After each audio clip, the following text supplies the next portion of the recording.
The great hall of Station Meridian was filled with beings from 100 different worlds. Some had scales that shimmered under the lights. Others had too many eyes or too many legs. A few floated in special tanks filled with strange liquids. But among all these creatures, the humans looked the most ordinary. They had no claws, no armor skin, no poison glands. They were soft, small, and always smiling. Ambassador Park Doan stood at the speaking platform with his hands folded behind his back. He was a man of 50 years, with gray hair in his temples and calm eyes that never seemed to change.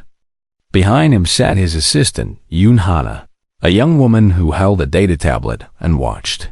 Everything was sharp attention. Today's meeting was about mining rights in the Outer Belt. It should have been simple. The humans had found the minerals first. They had done the surveys. They had filed the proper claims. But the Dominion of Scales wanted those minerals too, and the Dominion was not known for playing fair. Councillor Vreth of the Dominion stood on the opposite platform. He was tall, covered in dark green scales, with yellow eyes that looked at everything like it was food. When he spoke, his forked tongue flickered between his words. The humans ask for what they have not earned, Vreth said to the council. They found rocks in empty space. Any child could do this. The Dominion has the ships to mine those rocks. We have the workers. We have the strength. What do humans have? He paused and looked directly at Dohan. His mouth twisted into something that might have been a smile. They have soft words and softer hands. They are good for carrying messages between real powers. Nothing more. Laughter rippled through parts of the great hall. Many species found this funny. The humans had been part of galactic society for 200 years, and in all that time, they had never once gone to war. They talked. They negotiated. They compromised. They bent so they would not break. This was what everyone knew about humans. Dohan did not react to the laughter. He simply waited until it died down. Then he spoke in his quiet, steady voice. The counselor makes an interesting point about strength, he said. But I would remind the council that strength comes in many forms. The ability to find agreement where others see only conflict is also a kind of strength. The willingness to share rather than take is not weakness. It is wisdom. Vreth made a sound of disgust. Wisdom? You call it wisdom to always give ground? To never fight for what is yours. Your people smile while others take from you. This is not wisdom. This is cowardice. The words hung in the air. Several other counselors shifted uncomfortably. Even by galactic standards, this was rude. But Vreth did not care. The Dominion feared nothing. Least of all the soft humans. Hannah leaned forward, her jaw tight. She wanted Doan to respond, to show some fire, to prove that humans were not the doormats everyone believed them to be. But Doan only smiled his patient smile. The counselor is entitled to his views, Dohan said. Perhaps we can find a compromise on the mining rights. A shared operation, perhaps. Equal division of resources. Vreth laughed openly now. You see? Even when insulted, they offer to share. They are like trained animals who bring back the stick no matter how many times you throw it away. He turned to the council. I move that the Dominion be granted full rights to the Outer Belt. The humans can file their papers and feel important. Let the real work be done by those who can actually do it. The vote was close, but in the end, the council sided with the Dominion. They usually did. Humans were useful, but they were not respected. And in galactic politics, respect was everything. After the session, Hannah walked beside Doan through the long corridors of Station Meridian. Her footsteps were sharp and angry. His were soft and slow. How can you accept this? She asked. He called us cowards. He called us animals. And you just stood there and smiled. Doan did not answer immediately. They passed a window that looked out into the endless black of space. Stars burned in the distance, cold and patient. "Do you know why I smile, Hannah?" he finally asked. "Because you are too polite to do anything else." Do-hun chuckled softly. "No, I smile because it is easier. Let them believe what comforts them. Let them think we are weak and harmless. It costs us nothing." "It costs us everything," Hannah said. "It costs us respect. It costs us resources. It costs us our dignity." Do-hun stopped walking. He turned to look at her, and for just a moment, something moved behind his calm eyes. Something old and cold and very far from smiling. "There are things you do not know," he said quietly. "Things about our people that we do not share with outsiders. We smile because we choose to, not because we have to. Remember that." Before Hannah could ask what he meant, Do-hun's communicator buzzed. He looked at it, and his face changed. The calm mask cracked, just for a second. What showed beneath was not fear. It was something harder. "What is it?" Hannah asked. "Colony Horizon 7, Do-hun said. His voice was flat now, empty of all warmth. "It has been attacked." "Attacked? By who?" "A force from beyond known space. They call themselves the Hollow Empire. They came without warning, without negotiation, without mercy." Do-hun paused. "The colony is gone. 1.2 million people. All of them." Hannah felt the blood drain from her face. Horizon 7 was a farming world. Families lived there. Children played in its fields.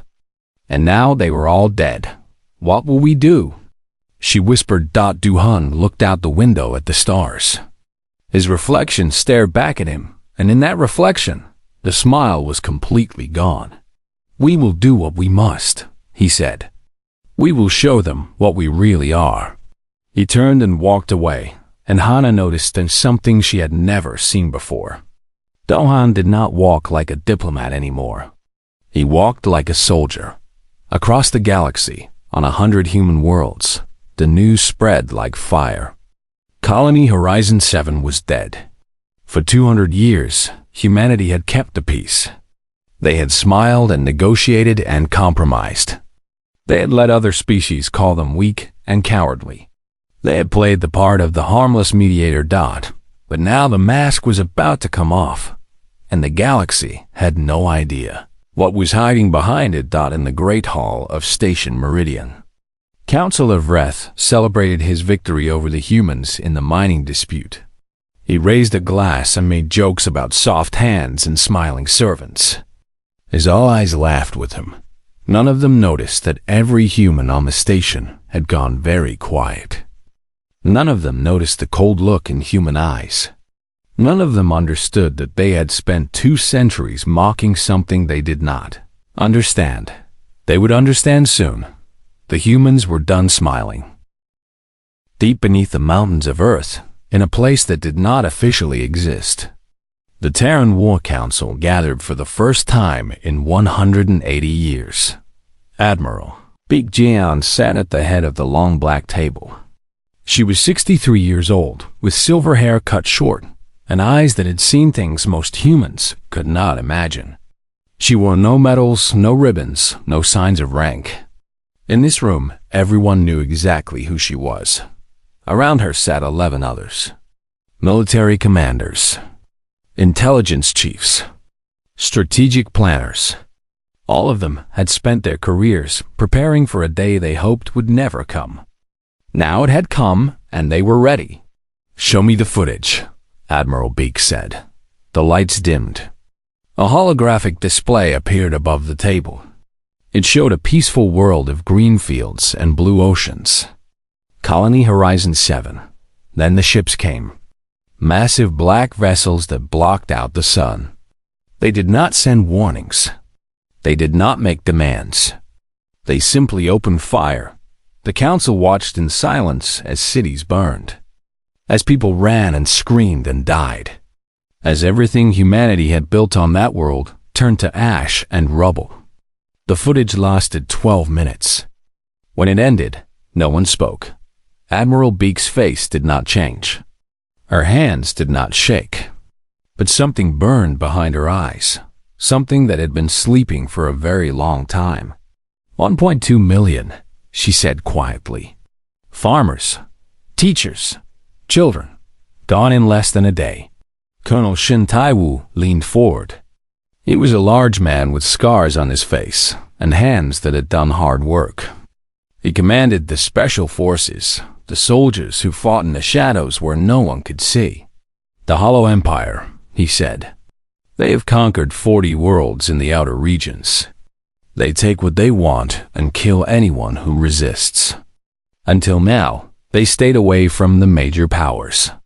This attack on our colony was a test. They wanted to see how we would respond. And what does the galaxy expect us to do? Asked Dr. Cho Yoonji.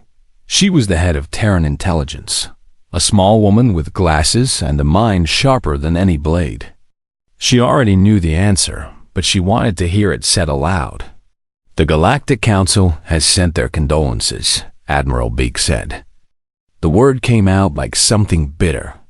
They offer to mediate, to open diplomatic channels, to find a peaceful solution. Of course they do, Colonel Shin said. They think we will write angry letters and make sad speeches. They think we will cry and beg for help. That is what weak species do. Silence filled the room again. Then Admiral Beak stood up. She walked to the wall and pressed her hand against a hidden panel. The wall slid open, revealing a massive display screen that stretched from floor to ceiling. 200 years ago, she said, humanity joined the galactic community. We were young. We were small. We were surrounded by species who had been fighting wars for thousands of years. We made a choice. She touched the screen and images appeared. Human soldiers training in secret facilities. Warships being built in hidden stations. Weapons being tested on empty moons. We chose to hide, Admiral Beak continued. We let them think we were peaceful. We let them think we were harmless. We smiled and negotiated and made ourselves useful. And while they laughed at us, while they called us weak and cowardly, we watched. We learned. We prepared. Dr. Cho stood up and walked to the screen. She pulled up file after file of intelligence reports. Every species in the galaxy, she said. We have studied all of them. Their tactics. Their weaknesses. Their fears. We know how they fight. We know how they think. We know things about them that they do not know about themselves. Colonel Shin smiled, and it was not a friendly smile. The ghosts have been active for 150 years. We have agents on every major world. We have infiltrated every government, every military, every intelligence service. No one knows we exist. No one suspects. Admiral Beak turned to face the council. For 2 centuries, we played the role of the peaceful diplomat. We did this because we remembered our own history. We remembered the wars we fought against each other, the millions who died, the weapons that could destroy worlds. We knew what we were capable of, and we chose to be something else. She paused. Her voice grew harder. But we never forgot. We never stopped being what we were. We simply put it away, like a weapon in a locked box, and hoped we would never have to use it again. She looked at each member of the council in turn. The Hollow Empire has opened that box. They killed our people, our families, our children. They did this because they thought we would not fight back. They thought we were the smiling fools the galaxy believes us to be. Admiral Beak's hand came down on the table with a sound like thunder. They were wrong. The council voted. It took less than a minute. The decision was unanimous. Total war. Not the limited conflicts other species fought.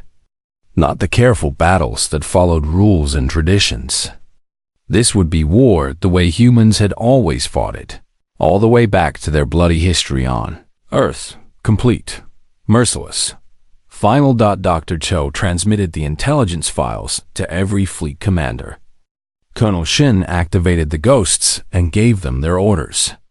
Admiral Beak opened a channel to every human ship, colony, and outpost in the galaxy. She spoke one word: remember. Across human space, the word spread.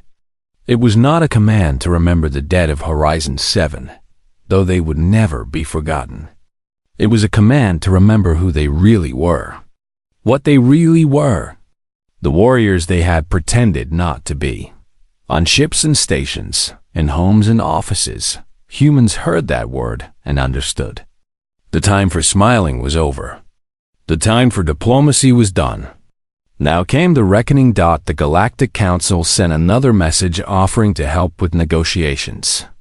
Humanity did not respond. The Hollow Empire sent a message demanding tribute and surrender. Humanity did not respond. For 3 weeks, there was only silence. The galaxy watched and waited. Council of Wrath made jokes about humans hiding under their beds. Other species wondered if the soft diplomats had simply given up. They did not understand. The silence was not fear. The silence was preparation. The silence was the deep breath before the storm. The silence was 100 ships moving into position. 1,000 agents receiving their final orders. 1,000,000 soldiers checking their weapons. The silence was the last moment of peace. The galaxy would know for a very long time. And when the silence ended, the screaming would begin. Not human screaming. The Hollow Empire had made a terrible mistake. They had attacked the one species in the galaxy that knew exactly how to destroy them. The one species that had spent 200 years preparing for exactly this moment. The wolves were awake now, and they were very, very hungry. The Hollow Empire had conquered 40 worlds. Their warships darkened the skies of a dozen systems. Their armies had crushed every enemy they faced. Warlord Imperius, ruler of the Empire, sat on his throne of black metal and waited for the humans to beg for mercy. He waited for 3 weeks. No messages came. No diplomats arrived. No surrender was offered. They hide like prey animals, Imperius told his generals. They know they cannot fight us. Soon they will come crawling on their bellies, offering tribute and slaves. This is what weak species do. His generals agreed. Everyone in the galaxy knew that humans did not fight. They talked. They negotiated. They smiled. The attack on their colony would break their spirit, and they would bow to the Hollow Empire like all the others. On the 22nd day of silence, a single human ship appeared at the edge of hollow space.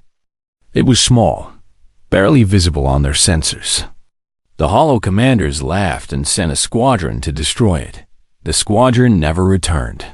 Captain Lee Suman stood on the bridge of the Silent Tide, watching her crew work with quiet efficiency. The Silent Tide was not like any ship the galaxy had seen. It was covered in a special material that bent light and radiation around it, making it nearly invisible. It carried weapons that other species did not know existed, and its crew was trained in ways of war that humanity had never shared with outsiders. First squadron eliminated, reported her weapons officer. No survivors. No distress signal sent. Suman nodded. Move to secondary position. Prepare for Phase 2. Across hollow space, similar scenes played out. Human ships appeared from nowhere, struck without warning, and vanished before any response could be organized. Supply convoys disappeared. Communication relays went dark. Patrol vessels stopped reporting and were never seen again. The Hollow commanders grew confused, then angry, then afraid. They could not find an enemy to fight. They could not predict where the next attack would come. They sent larger fleets to hunt the human ships, and those fleets found only empty space. But the real damage was happening in places no one could see. Sergeant First Class Kang, Minho led his team through the corridors of Holo Command Station 7. They wore suits that made them invisible to sensors. They moved without sound. They had trained for this mission for 15 years. Though they had hoped it would never be needed, the station held the Holo Empire's primary communications center for this sector. Hundreds of officers worked here, coordinating the movements of fleets and armies. They did not know that 12 humans had been walking among them for the past 6 hours. Kang gave a hand signal. His team spread out to their positions. They had memorized every room, every guard schedule, every security system. Human intelligence had mapped this station years ago, long before anyone knew there would be a war. The killing took 4 minutes. It was not a battle. Battles were loud and messy and uncertain. This was something else. This was professionals doing precise work with tools designed for exactly this purpose. When it was over, every officer on the station was dead, and not a single alarm had been raised. Kang accessed the main computer and downloaded everything. Fleet positions, supply routes, defensive plans, communication codes. 200 years of careful watching had taught humanity exactly what information to take and how to use it. Package secured, Kang reported. Ready for extraction. They left the way they came, like ghosts passing through walls. The station continued to operate for another 12 hours before anyone realized that everyone in command was dead. By then, the information was already being used to plan the next wave of attacks on the Hollow Throne world. Warlord Imperius finally understood that something had gone terribly wrong. How many have we lost? He demanded. His remaining generals looked at each other with fear in their eyes. 12 major installations destroyed in a single night, one of them reported. 3 shipyards, 4 supply depots, 5 command centers. We have no idea how they did it. Find them. Imperius roared. Send every ship we have. Crush these insects. But there was no one to find. The human ships appeared and disappeared like shadows. The human soldiers struck and vanished like smoke. The Hollow Empire had fought many wars, but they had never fought an enemy like this.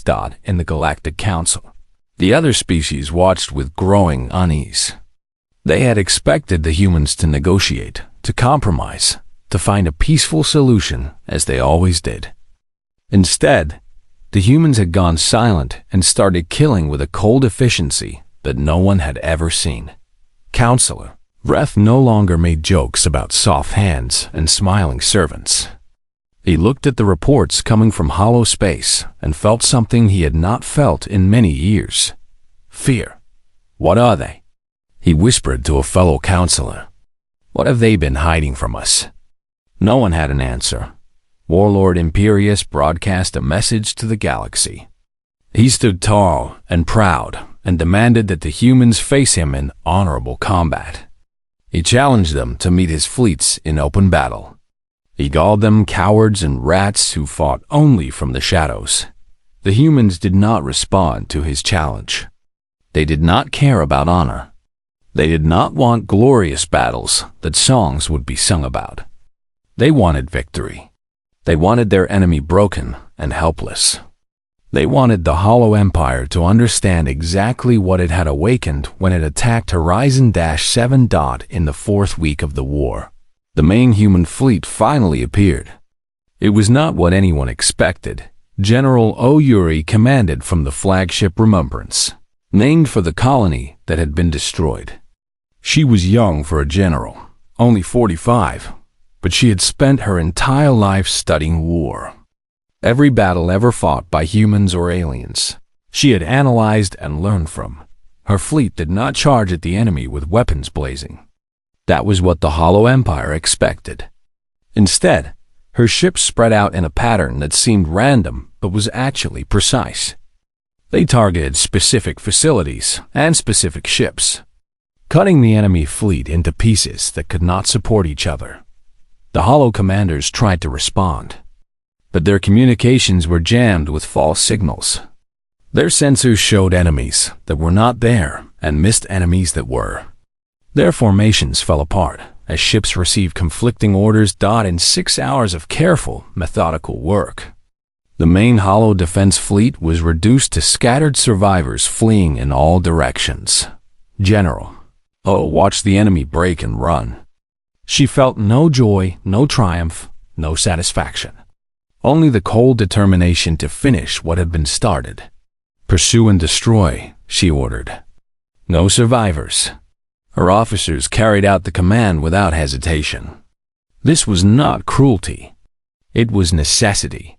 The Holo Empire had killed 1.2 million humans without mercy. Now they would learn what that decision had cost them. Across the galaxy, species that had mocked humans for 200 years watched in horrified silence.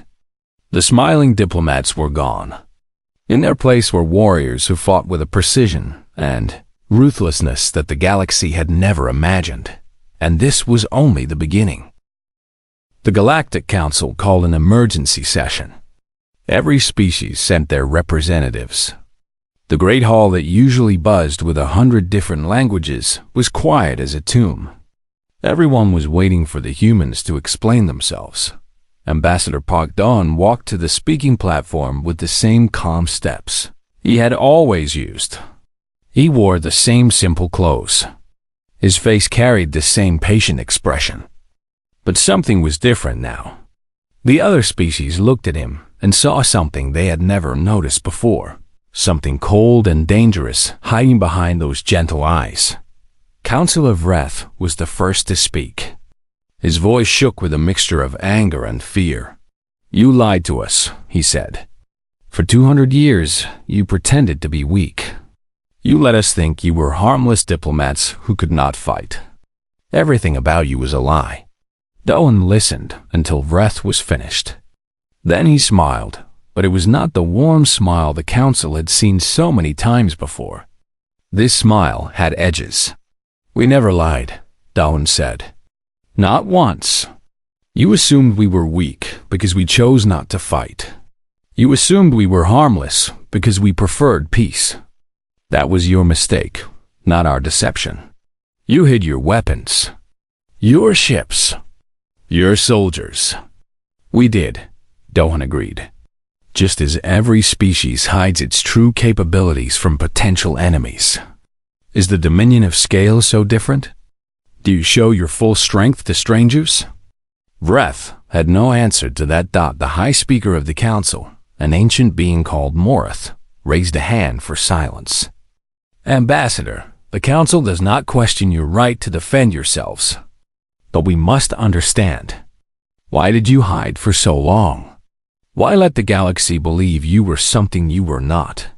Doan was quiet for a moment. When he spoke again, his voice was soft but carried to every corner of the hall. "Do you know the history of my species?" he asked. "Do you know what we did to ourselves before we reached the stars?" No one answered. Human history was not something most aliens studied. "We fought wars that killed millions in single battles," Doan said. "We built weapons that could burn entire cities in the blink of an eye. We created poisons that could kill every living thing on our planet. And we used these things, not against aliens, not against monsters, against each other." He paused and looked around the hall at the many different species watching him. "We nearly destroyed ourselves," he continued. 3 times, we came close to ending our own existence. Not because of some outside threat, but because we could not stop fighting. War is in our blood. Violence is in our bones. We are very, very good at killing." The hall was completely silent now. When we joined the galactic community, we made a choice. We decided to be something else. We decided to use our other strengths, our ability to understand others, to find common ground, to build bridges instead of burning them.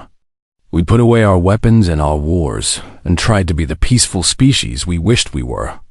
Dohan's eyes grew hard. But we never forgot what we truly are. We never stopped preparing for the day when peace would no longer be possible. We hoped that day would never come. We were wrong. From the back of the hall, a voice called out. The Hollow Empire killed civilians, children. Your response should be measured, proportional, civilized. Dahan turned to face the speaker, a representative from a species known for their strict codes of warfare. Proportional, he repeated. You want us to kill exactly as many of them as they killed of us? To burn one of their worlds and call it even? That is not how we fight. When humanity goes to war, we do not stop until the war is won. We do not fight for honor or glory or balance. We fight to end the threat, completely, permanently. That is barbaric.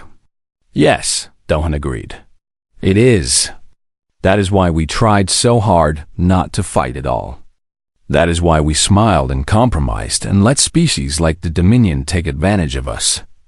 Because we knew what would happen if we ever stopped smiling. He turned back to the full council. We have a saying on Earth. Speak softly and carry a big stick. For 200 years, you only heard us speak softly. Now you are seeing the stick. I am sorry that it frightens you. I will not apologize for defending my people. In hollow space, the war continued. General O. Yuri had moved beyond simple military targets. Human ships now struck at infrastructure, at power systems, at food production. Not to cause suffering, but to cause collapse. And something unexpected was happening. The Hollow Empire had conquered many species over the centuries. These conquered peoples had been slaves and servants, forced to work and fight for their masters. Now human agents were among them, spreading weapons and information and hope. Rise up, they whispered. Fight back. We will help you. On a dozen worlds, rebellions erupted. Species that had been crushed by the Hollow Empire for generations suddenly found themselves with weapons that worked and plans that succeeded. Human intelligence had spent years mapping every resistance movement, every secret anger, every hidden desire for freedom. Now they were using that knowledge. The Hollow Empire was not just losing a war. It was falling apart from the inside. Warlord Imperius watched his empire crumble and could not understand how this had happened. He had ruled for 1,000 years. He had crushed every enemy. He had believed himself invincible. They are everywhere, his advisors told him. We cannot find them. We cannot stop them. They know everything about us, and we know nothing about them. How? Imperius demanded. How could they hide so much for so long? No one could answer him. In the Galactic Council. Council of Reth finally found the courage to ask Ambassador Dawn a question that had been burning in his mind. If you are truly this powerful, Reth said, why do you not rule the galaxy? You could conquer us all. You could make every species bow to you. Why do you hold back? Dahan looked at him for a long moment before answering. Because we do not want to rule, he said simply. We do not want subjects or slaves or conquered peoples. We want neighbors. We want trade and cooperation and peace. Power over others is not something we value. Then why fight this war at all? Why not just defend your borders and let the Hollow Empire be? Dahan's face changed then, and Vreth saw something ancient and terrible in the human's eyes. Because they killed our children, Dahan said. They came to a world of farmers and families and burned it to ash. They laughed while our people screamed. They thought we would do nothing. His voice dropped to barely a whisper. We are going to prove them wrong. We are going to dismantle their empire piece by piece until there is nothing left. And when it is over, the galaxy will know that humans prefer peace, that we are never, ever to be mistaken for prey. Vreth looked at this small, soft human and finally understood. The smiling diplomat was still there, but he was just a mask. Beneath the mask was something forged in millions of years of bloody evolution. Something that other species had thankfully never developed. A predator, that could pretend to be prey, until the moment it chose to stop pretending. Vreth shivered and said nothing more. The war lasted 8 months. For a conflict that ended a 1,000-year empire, it was remarkably short. The Hollow Empire, which had seemed so powerful and eternal, simply fell apart like a building whose foundations had been quietly removed. Admiral Beek Jian stood on the surface of the Hollow Throne World and looked at the ruins of what had once been the seat of galactic terror. The great palace was empty now. Warlord Imperius had died in the final battle, refusing to surrender, unable to accept that his empire was gone. Around the admiral, human soldiers moved through the streets. They were not looting or burning or taking revenge. They were setting up medical stations, distributing food, helping the survivors who had been caught in the crossfire. Colonel Shin Taiwu walked up beside her. His face was tired but calm. The last Hollow fleet surrendered this morning, he reported.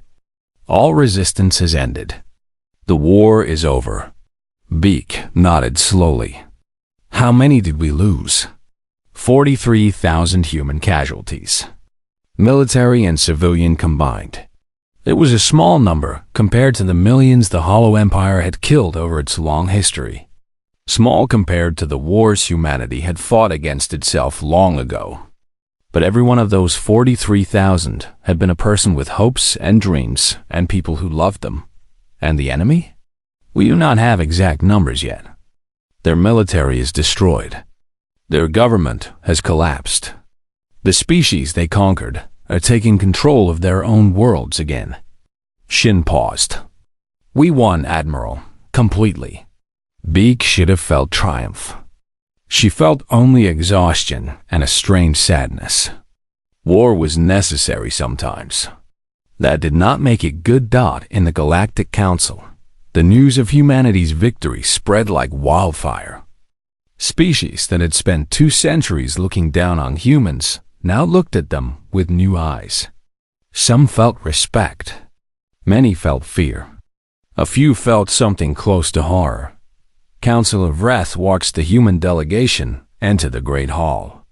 Ambassador Park Dohan led them, still wearing his simple clothes, still carrying himself with that quiet patience. But everyone knew now what lay beneath the surface. The High Speaker rose to address the assembly. The human species has done what many believed impossible, Morris said. They have defeated the Hollow Empire. In recognition of this achievement, and of the power and wisdom they have demonstrated, the Council offers humanity a permanent seat of leadership. You will help guide the future of our galaxy. Dohan listened to the offer with a thoughtful expression. Then he shook his head. We are honored, he said, but we must decline. Murmurs of surprise rippled through the hall. You would refuse power? Someone called out. After all you have shown you can do? We do not want power, Dohan replied. We never did. We wanted to live in peace, to trade and explore and grow alongside our neighbors. That is still what we want. Vreth stepped forward. Then what was the point of all this? You could rule us all. Why show mercy? Why rebuild what you destroyed? Why not take what you have earned? Dohan looked at the counselor for a long moment. Because we remember what it is to suffer, he said. We remember the wars we fought against ourselves. We remember the cost of hatred and revenge. We did not destroy the Hollow Empire to replace it. We destroyed it because it would not let us live in peace. Now that it is gone, we will help rebuild what was broken. He turned to address the full council. This is who we are.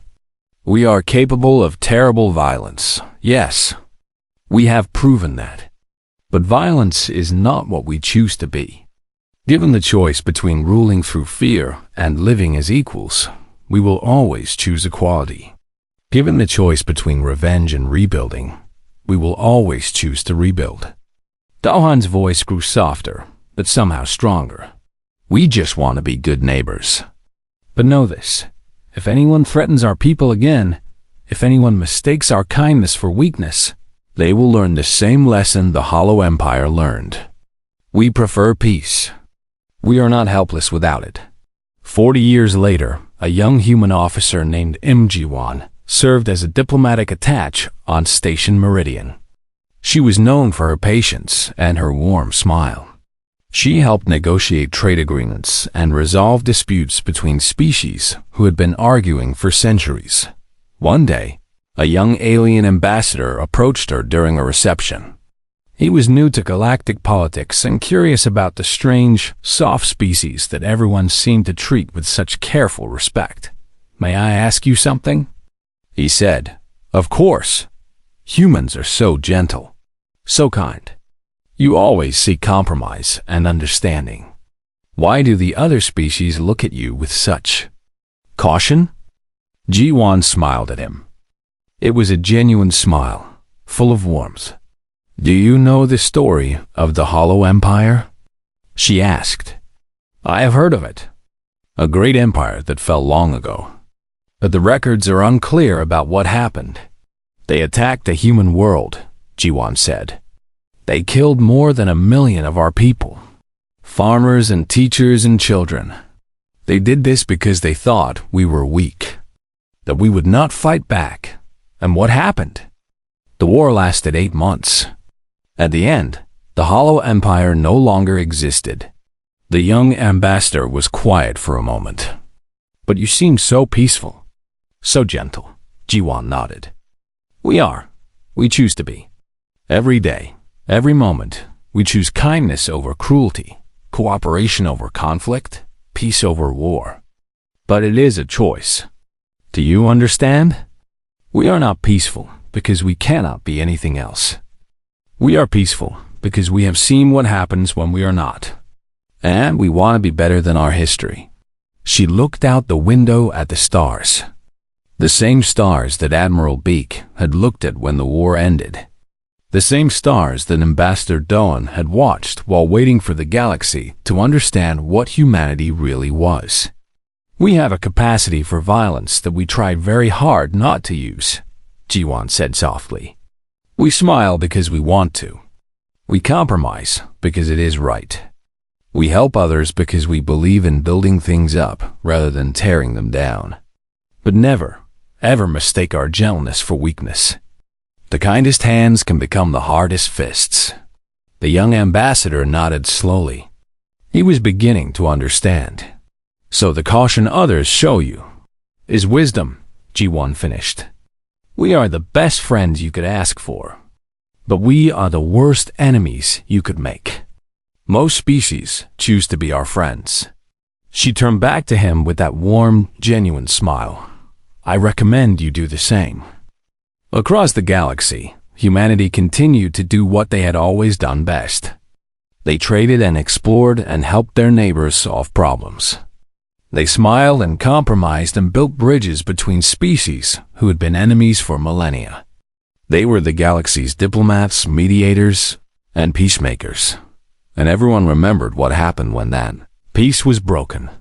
The lesson of the Hollow Empire was taught in every school on every world.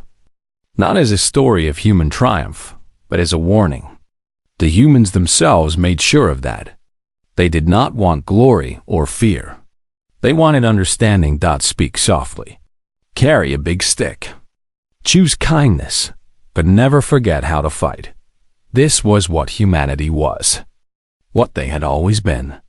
Gentle warriors who preferred to keep their weapons hidden. Smiling diplomats with iron beneath their skin. And the galaxy, having seen both faces, chose to remember both forever.